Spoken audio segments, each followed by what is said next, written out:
Hey friends, look at this gorgeous human hair piece from Uniwigs. Her name is Dorothy, and I want to show you how I customized this and this. Watch.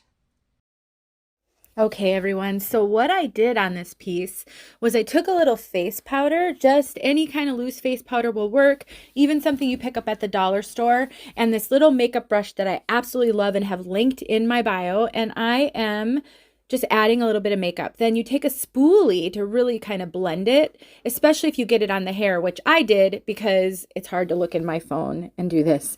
Then I took this wonderful Root Touch-Up Powder by Style Edit and another one of those brushes that I had purchased. They come in many sizes, and I just added it to my hair because it's very gray and ashy, just to give it a little bit darker dimensions so that it blends a little bit better. It is not the perfect color for this wig, but it works just fine, especially if I tuck it. It just really takes care of the noticeableness of the thinning and the color mismatch.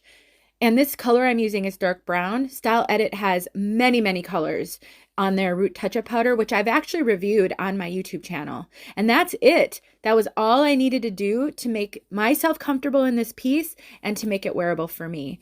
You may need to do other things to your wigs, but these are two easy things you can do to any wig if you're struggling. Thanks for watching.